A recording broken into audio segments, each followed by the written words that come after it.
Hi everybody, welcome back. This is part 3 in this video series of Center Street Remodel. We're covering the roofing in this video. As you can see, some of it is already done. You're not going to see tons of action shots in this just because it's a little cold and it's hard to move the camera around and stuff, but here's a few with the putting some soffit. This is an F&J trim. And we use this to hold up the soffit and use it as the J channel for the siding.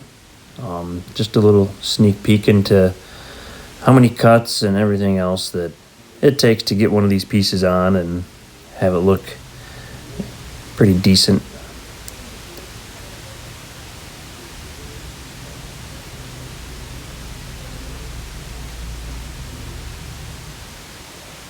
And I usually use a narrow crown stapler. It works really well, holds everything good. These are steel trim pieces, so they're not just aluminum. Aluminum can rip and bend easy. These steel trim pieces hold up quite well, especially with these narrow crown staples in it.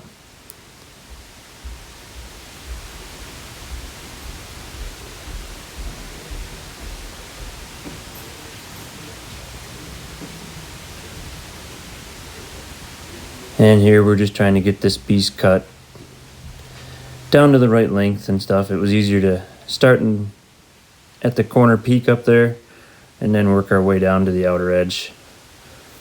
Like I said, some of this stuff goes up pretty easy. This stuff, you have to have quite a few cuts in it just to make it work right without butchering it up, especially when you grab the right or wrong pair of snips.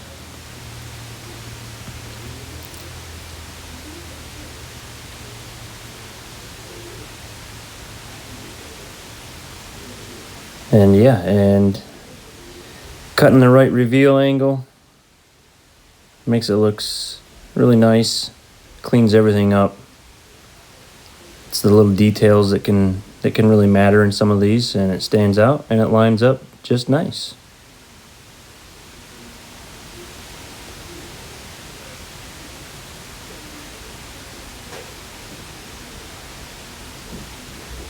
And that was just us kind of inspecting, making sure everything came out right. And one of the final pieces of that F&J. It really saves a lot of time with having to put an F channel on and then a J channel separately. This combines it all and makes the process way faster when we're putting up siding. This section of the roof was kind of a pain. It was easy, but kind of a pain just because this ties in to a really small section that you'll see coming up. But again, cutting the right angles and stuff, making everything line up. There's probably better ways or different ways, but this is the way that worked well for this project.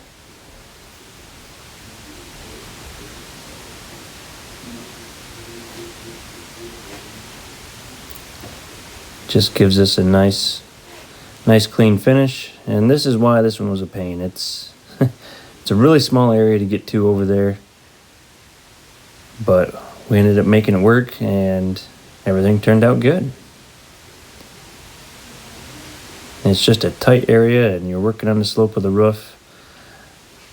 Definitely challenging over there.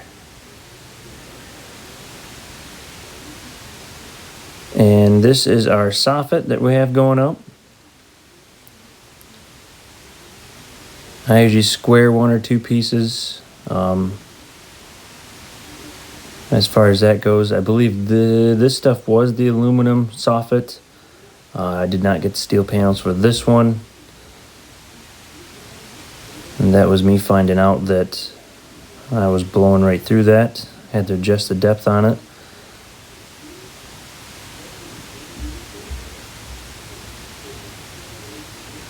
And yeah, I do like to staple pretty much every rib.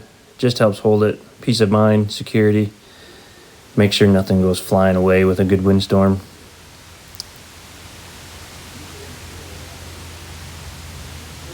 And yes, this is non-vented. We will be using a completely sealed building envelope, which basically means we will be spraying the roof deck with spray foam insulation, so we don't need to vent our attic space at all. And later on in the framing video, you'll kind of see why.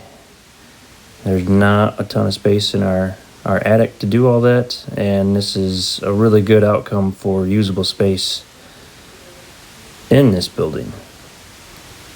But yeah, just a few little clips of what it kind of takes to go through some of these steps. There's just a lot of steps that have to go in place in order to get a good outcome.